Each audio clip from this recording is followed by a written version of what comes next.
Grüße euch, liebe Zuseher.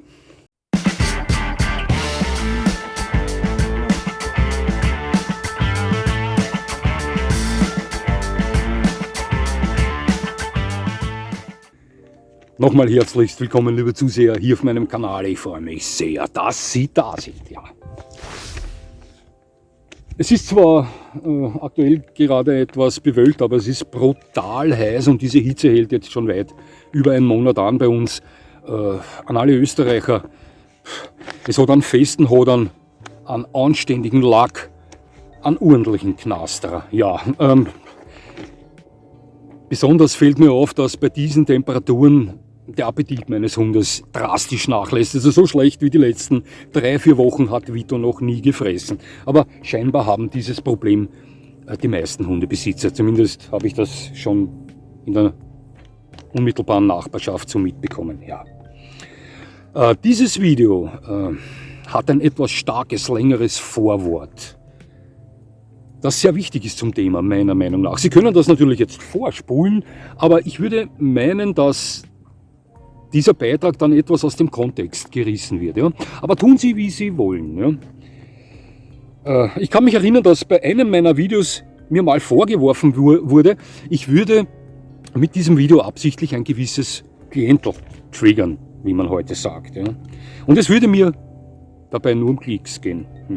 Liebe Zuseher, das einzige Klientel, welches ich triggern möchte, also aktivieren möchte, ist das der Hundeinteressierten, der Neulinge, der Profis, welche generell an der Welt der Kynologie interessiert sind. Ja, und dementsprechend abwechslungsreich versuche ich, die Themen auf diesem Kanal zu gestalten.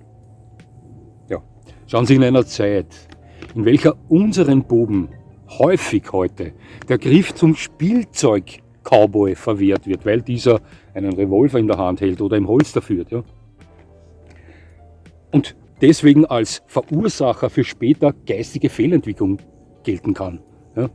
Da kann das eine oder andere Thema auf meinem Kanal schon mal für körperliches Unbehagen sorgen. Ist mir klar. Ja. Aber wenn das der Fall sein sollte, dann würde ich vorschlagen, in Zukunft immer den Titel und die Beschreibung meiner Videos genau durchzulesen. Ja. Denn sollte eines meiner Videos in der Liga spielen wie diese kleine Cowboy-Figur mit Revolver in der Hand, dann klicken Sie es einfach nicht an. Das ist mein Vorschlag. Ja. Wäre es der Fall, dass es mir nur um Klicks gehen würde, liebe Zuseher, dann sage ich Ihnen was. Ja? Dann würden Sie hier sehen, Videos, wo Hunde Köpfe abbeißen oder Köpfe abgebissen bekommen. Ja? Dann könnten Sie zusehen, wie die Klicks explosionsartig in die Höhe schießen. Ja? Also lassen wir das Thema. Das ist lächerlich. Ja? Okay, also auf diesem Kanal werden Themen rund um die Kynologie präsentiert, das wissen Sie selbstverständlich, mehr oder weniger lehrreich für Hundeanfänger, interessant für Profis, nicht mehr und nicht weniger. Das ist der ganze Zauber. Ja. Ich möchte hier nicht irgendein einschlägiges Publikum triggern oder sonst irgendwas. Ja. Gut. Doch, auch das heutige Video könnte für Sensible die Cowboy-Figur mit Revolver darstellen. Also, Schnitt. Nein? Gut, dann legen wir los. Okay.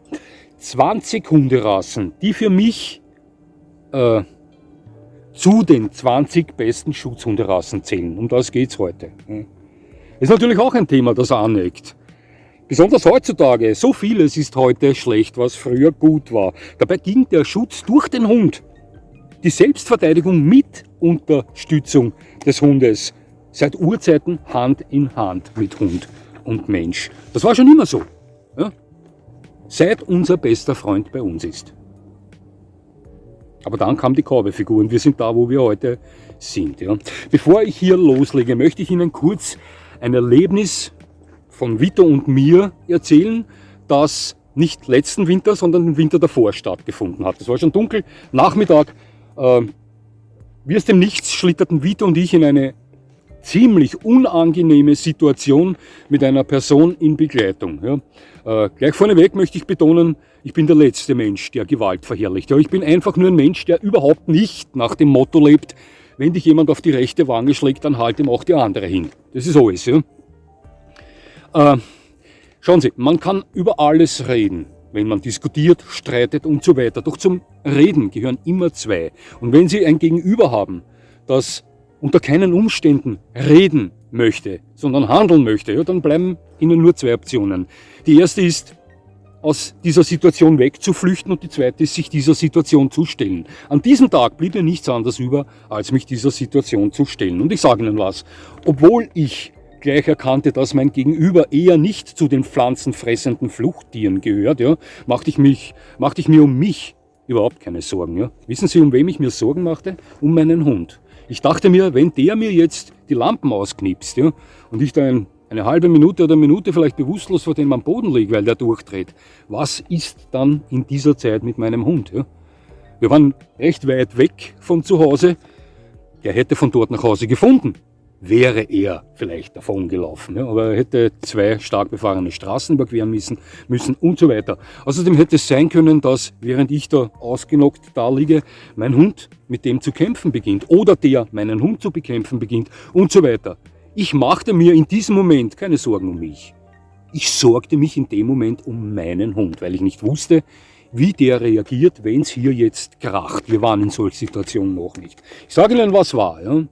Ich versuchte, etwas Dampf aus der Situation herauszunehmen. Und ich garantiere Ihnen, ich versuchte das so gut es mir möglich war. Doch ich erkannte, wenn ich jetzt keine Aktion setze, dann setzt mein Gegenüber eine Aktion. Und genau dann befinde ich mich in dieser Situation, vor welcher ich mich sorgte.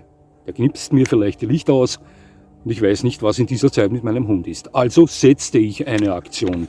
Im selben Moment entließ ich links Vito von der Leine. Jo, das war natürlich alles eine heftige Geschichte. Sie wissen schon, kurz, zack, bumm, ja, heftig. Wissen Sie, wie mein Hund reagiert hat?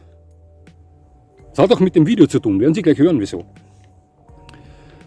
In dem Moment, wo mein Kontrahent kurz ruhig gestellt war, nicht lange, ja, haben Sie schon mal gesehen, wenn Ihr Hund einen Gegenstand am Boden sieht, den er nicht kennt, der ihm verdächtig vorkommt und den mit etwas dominanter Haltung, vorsichtig, aber dennoch dominant zum Kreisen beginnt, ja, und zu untersuchen beginnt, auf etwa einen halben Meter Abstand. Sie wissen, wie ich meine, ja?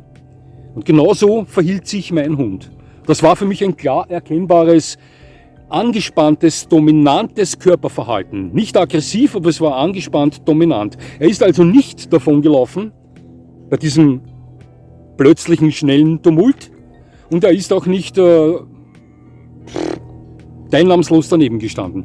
Das zeigte mir ganz klar, dass wären mir die Lichter ausgeknipst worden in dem Moment und ich bewusstlos am Boden gelegen, mein Hund nicht davongelaufen wäre. Mein Hund hätte höchstwahrscheinlich den Aggressor attackiert in dem Moment. Ich bin mir zu 99% sicher. Was mir am Boden liegend bewusstlos wiederum die Zeit gegeben hätte, zu mir zu kommen, ja, und in das Ganze einzuschreiten oder zu flüchten, wie auch immer Sie wollen. Auf jeden Fall wäre der nicht in der Lage gewesen, mich als Bewusstlosen weiter zu attackieren. Und so etwas habe ich nicht erst einmal gesehen. Wir wissen, da draußen laufen genug Verrückte herum, die auch bewusstlosen Menschen noch am Kopf springen. Ja. Also das wäre mit Sicherheit nicht geschehen, denn in dieser Zeit wären mir die Lichter ausgeknipst worden, hätte diese Person mit meinem Hund zu tun gehabt. Ja. Und ich sage Ihnen was, das ist einer der Gründe, weshalb mich niemals wer daran hindern könnte, meinen Hund auf eine Art und Weise zu erziehen, welche einen vierbeinigen Freund erschafft, der niemals böse ist zu den Guten, aber auch ganz und gar nicht gut ist zu den Bösen. Sie verstehen, was ich meine, ja?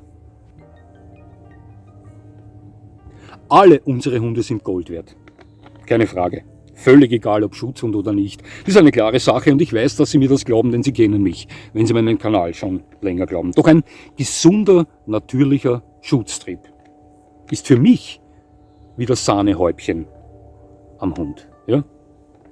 Ich habe in diesem Video die für mich 20 besten Schutzhunderassen, für mich 20 der besten Schutzhunderassen für Sie vorbereitet. Ja? So ist es besser gesagt. Es gibt weit mehr tolle Rassen zum Thema als diese 20, doch diese von mir präsentierten, die weisen die dafür notwendigen körperlichen, charakterlichen Eigenschaften in perfekter Art und Weise vor. Natürlicher Schutztrieb als Basis, genügend Substanz, Geschwindigkeit und Kraft, Optik und ganz wichtig, funktionierender Will to Please für die Kontrolle. Schauen Sie, sollten Sie im Besitz sein eines Hundes, von dem Sie überzeugt sind, dass der unbedingt da in die 20 hineingehört, dann glaube ich Ihnen das aufs Wort. Ich sage Ihnen was, warum es hier viele nicht in die Top 20 dieser Hunde für mich geschafft haben. Es gibt unzählige Hunde da draußen, die genauso und vielleicht sogar noch effektiver sind. Doch die sind teilweise auch Zerstörer, ja? Die im Fall der Fälle, wenn sie den typischen Rassevertreter darstellen, ja, das ist ganz wichtig, dieser Satz, wenn sie den typischen Rassevertreter darstellen, im Fall der Fälle funktionieren wie ein PKW mit einem V12 Rennmotor unter der Haube, bei dem das Gaspedal hängen bleibt, ja? Den müssen Sie mal dann wieder zum Stehen bringen. Verstehen Sie, was ich meine? Wenn ich als Beispiel hernehme einen Dogo Argentino oder einen Fila Brasileiro. Und jetzt könnten Sie mich natürlich fragen, wie kannst du Wahnsinniger die beiden Hunde nicht in die Top 20 der besten Schutzhunderassen hineingeben? Berechtigte Frage Ihrerseits, ist mir klar, ja. Aber schauen Sie, so sehr ich diese beiden Hunderassen schätze, ich weiß, dass die beiden zu einer Art Hunderasse gehören, welche im Fall der Fälle, wenn es wirklich hart auf hart kommt, um sie zu beschützen, einen irren Drive entwickeln, aus denen man die nur ganz schwer wieder rausholen kann. Und das ist ein unbedingtes Muss für einen guten Schutzhund. Für mich. Vielleicht sehen Sie ja das anders, das kann ja sein. Aber hier geht es ja um meine persönlichen 20 der besten Schutzhunderassen auf der Welt. Da ist ein Dogo, ein Fila, ein Boerboel, Bullmastiff, Herdenschutzhunde fürchterliche Beschützer darstellen können, ist uns klar.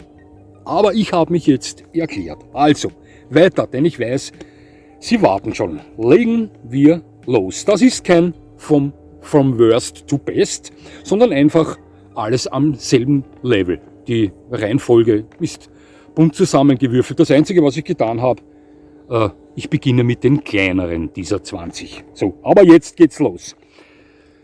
Der erste Hund, und einer, der zu den etwas kleineren zählt, der zu den 20 der besten Schutzhunderassen der Welt für mich zählt, ist, dieses Video sorgt für einige Überraschungen, mit Sicherheit, der Mittelschnauzer. Ja, der Mittelschnauzer ist ein fantastischer Schutzhund. Eines muss ich noch sagen, bevor ich hier weiter fortfahre. In diesem Video gehen wir vom optimalen Vertreter der Rasse aus.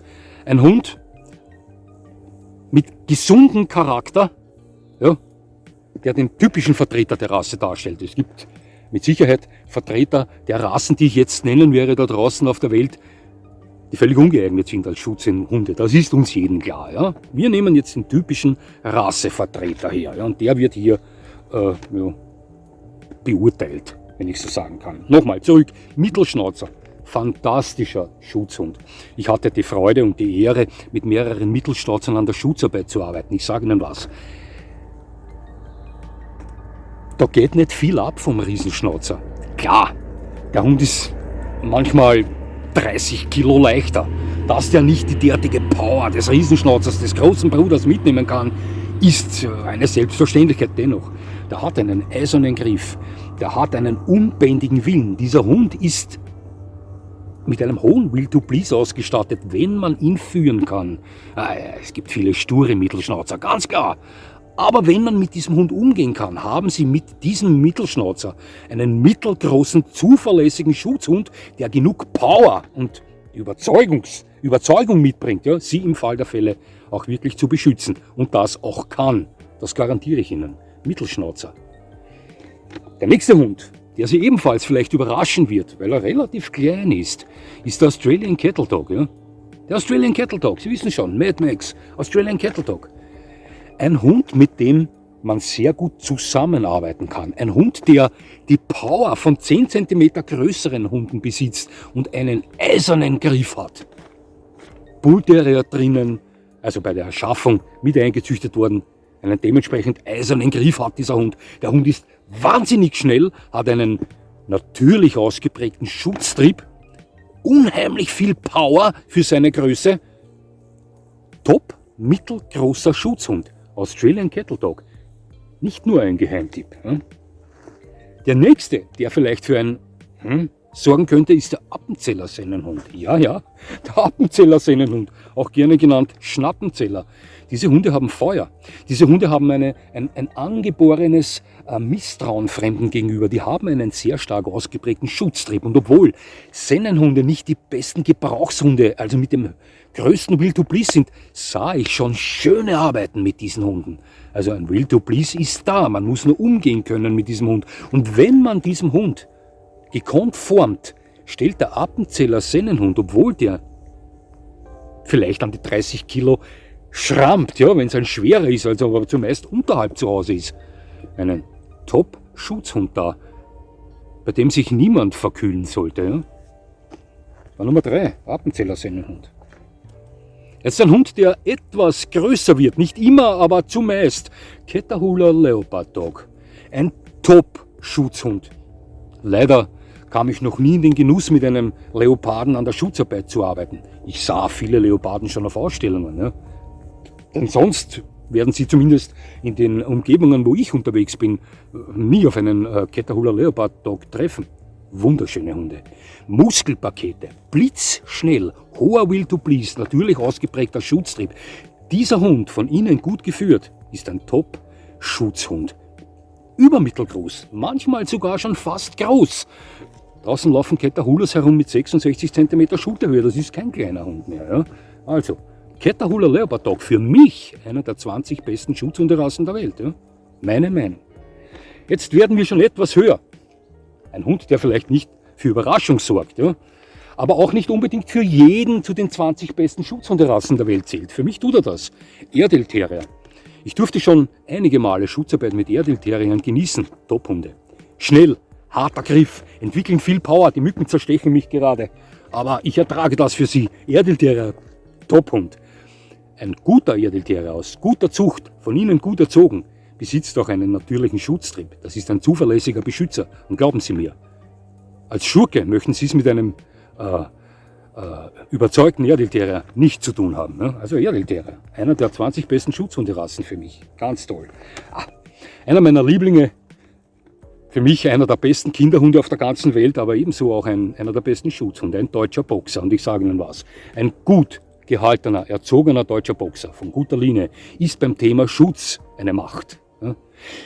Ich gebe zu, ich sah auch schon deutsche Boxer, die mir einen Ticken zu schreckhaft waren im Vergleich zu anderen Gebrauchshunden. Stimmt. Aber ein gut erzogener deutscher Boxer, auf welchen Sie vernünftig und in die richtige Richtung eingewirkt haben, ist beim Thema Schutzarbeit eine Macht. Deutscher Boxer. Ja, jetzt ein Hund, der niemanden überraschen wird. Ja, ein Hund, der fast bei allen Diensthundeeinheiten der Welt in Einsatz ist. Sie wissen schon, von wem ich spreche. Der Malinois. Ja, mit Sicherheit einer der 20 besten Schutzhunderassen der Welt. Der Hund ist wahnsinnig schnell, wahnsinnig stark im Vergleich zum Gewicht, ja, das er auf die Waage schmeißt. Wie schwer wird der Mali? Ein schwerer Mali-Rüde, 33, 34, vielleicht 35 Kilo. Mehr ist er nicht da. Doch der entwickelt 3-mal so viel Energie wie viele andere gleich schwere Hunde. Diese Hunde sind verdammt schnell. Mit extrem starken Schutztrieb ausgestattet von Natur aus, wenn es ein guter Mali ist. Ja, also Malinois wird Sie im Normalfall, wenn er gut erzogen ist, von Ihnen immer zuverlässig beschützen können. Jetzt gehen wir zu einem Hund, der für mich mehr oder weniger einen Zwilling des Malis darstellt. Der Hollandse Herdershund. Und bei dem gilt für mich genau das Gleiche wie für den Malinois.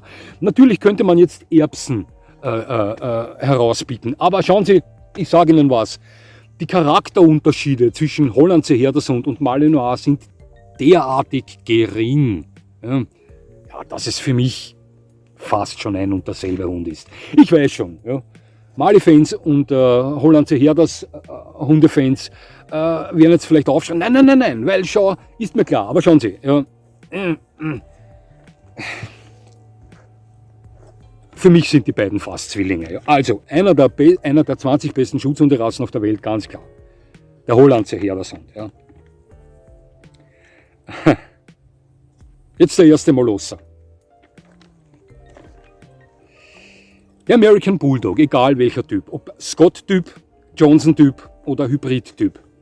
Das ist ein Molosser, der so wie auch alle anderen Molosser schon immer die Aufgabe hatte, des Bewachens, des Beschützens nebenbei. Denn American Bulldog war oder ist auch heute noch ein Farmerhund, der ja, speziell in den Südstaaten der USA gerne als Farmerhund gehalten wird, also ein Arbeitshund, der aber immer und ewig auch schon die Aufgabe hatte, zu bewachen, zu beschützen. Noch dazu besitzt der American Bulldog neben einem anderen Molosser für mich den am stärksten ausgeprägtesten Will to Please aller Molosser. Es gibt da noch einen. Sie ahnen schon, wem ich meine. Ja? Das ist ein Hund, der gut gehalten, gut geführt, recht leicht zu kontrollieren ist. Ja? Und das ist eine Eigenschaft, die darf da nicht wegfallen. Das habe ich vorher schon erklärt. Also, American Bulldog, egal welcher Typ, für mich einer der 20 besten Schutzhunderassen auf der Welt. Ganz, ganz klar. Frankreich. Bouseron, Bergère de Bus. Top-Schutzhund. Vielleicht nicht ganz den Will to Please wie ein deutscher Schäferhund oder ein Dobermann, der kann schon etwas auf Stur schalten. Dennoch ein Top-Hund. Ich arbeitete mal mit einem Bouseron, mit einer Hündin. Ein Genuss. Also viel Unterschied ist da nicht. Ja. Gleichzeitig erfüllte alle Kriterien, die ein perfekter Schutzhund erfüllen muss. Er hat die Optik, die Geschwindigkeit, die Kraft, er hat die Einstellung, er hat den Will to Please. Einer der 20 besten Schutzhunderassen auf der ganzen Welt.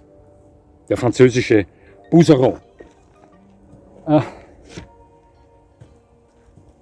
Zu einem Hund, der gern mal mit dem treuherzigen, liebevollen Golden Retriever verwechselt wird. Ja, Sie wissen sicher, dass ich den Hoverwart meine. Hoverwart, der Name stammt von Hofwächter. Immer schon ein Hund, der bewachen und beschützen musste. Hoverwart, ein Top-Gebrauchshund, der alles mitbringt, das ein perfekter Schutzhund mitbringen muss. Einer der 20 besten Schutzhunderassen der Welt. Der deutsche Schäferhund, seine Majestät. Vielleicht einer der 3 besten Schutzhunderassen auf der ganzen Welt. Ja, brauchen wir nicht drüber reden, brauche ich nicht viel erklären. Als Besitzer eines guten deutschen Schäferhundes sind sie stets und zuverlässig beschützt. Der Hund hat die Power, die Geschwindigkeit, der bringt alles mit. Ja. Wenn ein deutscher Schäferhund keinen Will to Please besitzt, dann besitzt ihn gar kein Hund. Ja. Wenn ein deutscher Schäferhund nicht die körperliche Eignung dazu hat, sie zu beschützen, dann kann das kein Hund. Und wenn der deutsche Schäferhund nicht die Einstellung dazu hat, hat sie auch kein anderer Hund. Also ganz klare Sache. Der deutsche Schäferhund für mich einer der 20 besten Schutzhunderassen auf der Welt. Verfolgt vom weißen Schweizer Schäferhund. Für den gilt genau das Gleiche. Oft hört man vom weißen Schweizer Schäferhund, er sei ein Sensibelchen, er sei ein Sensibelchen. Ich habe das schon mal über das gesprochen, da beim Video weißer Schweizer Schäferhund.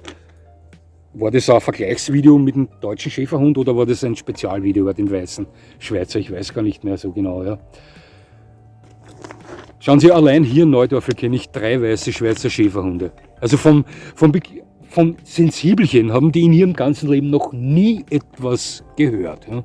Ich wurde auch schon von 3 oder 4 Besitzern von weißen Schweizer Schäferhunden angeschrieben. Auch die bestätigten mir, du hast recht, als du gesagt hast, der weiße Schweizer ist nicht sensibler als der Deutsche und so weiter. Schauen Sie, ich weiß nicht, woher die Leute das haben. Es mag sensible weiße Schweizer Schäferhunde geben, ja, aber es gibt auch sensible deutsche Schäferhunde. Ja. Die weißen Schweizer, die ich kenne, sind richtige Schäferhunde. Das sind sie auch. Ja. Also, weißer Schweizer Schäferhund, ganz klar für mich einer der 20 besten Schutzhunderassen auf der ganzen Welt. Jetzt kommt ein Hund, mit dem Sie vielleicht nicht rechnen bei den Großen. Ein Teddybär. Da schau, wie schön. Der Berner Sennenhund. Ich weiß, was diese Flokis auf dem Kasten haben. Ich habe schon mit Berner Sennenhunden Schutzarbeit betrieben. Wir haben hier einen Sennenhund gehabt. 3 Häuser links von uns, der den Garten bewacht hat. Mit dem schaffte ich es nicht, Freund zu werden in 3 Jahren, obwohl ich jeden Tag vorbeigegangen bin und mit Gefühl versucht habe, der hätte mich nach 3 Jahren noch gefressen. Ja. Tophund, unterschätzen Sie den Berner Sennenhund nicht. Ein Hund mit natürlich ausgeprägtem Schutztrieb. Ja, keiner dieser typischen Schutzhunde, wie wir sie haben mit den typischen Schutzhunden. Aber Berner Sennenhund, gut geführt, aus guter Linie, typischer Vertreter dieser Rasse, einer der 20 besten Schutzhunderassen auf der Welt, das garantiere ich Ihnen. Nun ein Hund, der optisch überhaupt nicht in mein Beuteschema fällt. Liegt mir optisch weniger. Aber ein umso besserer Schutzhund ist der Bouvier de Flandre. Ich kam schon mal in eine Situation, wo zwei Bouviers mich stellten. Über diese Geschichte habe ich erzählt in dem Video, wo es um den Bouvier de Flandre geht. Ja. Die Hunde stellten mich ernsthaft. Die meinten das ernst. Das drückte mich auf mein abgestelltes Fahrzeug drauf und mir ist fast das Herz in die Hose gerutscht. Ein Kommando der Besitzerin, das war dunkelste Nacht, ja, auf einem Parkplatz, keine Beleuchtung. Konnte meine Hand vor Augen fast nicht sehen. Ich sah nur die zwei dunklen Silhouetten, diese zwei Bouviers. Ein Kommando der Besitzerin, patsch, die parierten, blieben vor mir stehen, immer noch mit der Meinung, wage ja nicht einen Blödsinn zu machen. Ja. Aber Top-Hunde. Auch bei unserem Platz hatten wir Bouviers, Top-Schutzhunde. Einer der 20 besten Schutzhunderassen der Welt, obwohl er optisch überhaupt nicht in mein Beuteschema fällt, Bouvier de Flandre. Der nächste ist der Rottweiler. Muss ich mehr sagen? Das ist eine Sache, wo dieser Hund schon immer geglänzt hat. Der Rottweiler ist ein Schutzhund par excellence. Also ein gut erzogener Rottweiler aus guter Linie wird sie vor alles und jeden beschützen und das noch dazu effektiv. Überpower, ja, also überaus kraftvoll. Die Einstellung passt, der Will to Please ist da, die Optik sowieso, was soll ich Ihnen sagen? Rottweiler, einer der 20 besten Schutzhunderassen der Welt. Dobermann, der Wachhund par excellence, der beste Wachhund der Welt. Für mich persönlich. Gleichzeitig auch einer der 20 besten Schutzhunde der Welt. Dobermann hat einen Schliff, Dobermann hat einen Will to Please, der ist schnell wie der Blitz, der hat Power. Bei einem Dobermann sind sie in guten Pfoten, glauben Sie mir das. Dobermann, einer der besten 20 Schutzhunderassen auf der ganzen Welt. Jetzt kommt der zweite Molosser, der für mich zu den 20 besten Schutzhunderassen der Welt zählt. Ganz klar. Das ist der Cane Corso. Der Cane Corso gilt für mich als der Molosser neben dem American Bulldog mit dem ausgeprägtesten Will to Please. Das ist ein Hund, der schon fast eine Trainierbarkeit eines Gebrauchshundes vorweist für mich. Und er war auch schon lange Gebrauchshund, lange bevor es die heutigen Gebrauchshunde überhaupt gegeben hat. Ja. Damals als Legionärshund, zur Zeit der Römer. Ein Hund, der, wenn er aus guter Linie kommt, nicht diese typische Showlinienmasse darstellt, ja, sondern ein Hund, der schon athletisch gebaut ist, also recht viel an Substanz mitnimmt, dennoch wahnsinnig schnell ist, ja, beweglich ist. Dass dieser Hund vor Kraft nur so strotzt, muss ich glaube ich nicht betonen. Ein Hund mit unheimlich ausgeprägtem natürlichen Schutztrieb, wie die meisten Molosser, oder sagen wir, wenn es Molosser sind, die aus guter Linie kommen, wie alle Molosser. Ja. Und ein Hund mit stark ausgeprägtem Will to Please, so wie auch der American Bulldog und somit der zweite Molosser, der es für mich in die Best of 20 aller Schutzhunderassen geschafft hat, der Cane Corso. Der Riesenschnauzer, das Maß der Dinge, wenn es um Schutzhunde geht, für mich der Prototyp eines Schutzhundes, die Perfektion des Schutzhundes. Wenn ich hier wirklich ins Detail gehen müsste, mir jetzt 2 oder 3 Stunden Zeit nehmen würde, um aus diesen 20 hier von mir vorgestellten Hunden den besten herauszusuchen, unweigerlich würde ich beim Riesenschnauzer als Nummer 1 hängen bleiben. Das ist für mich der beste Schutzhund auf der Welt.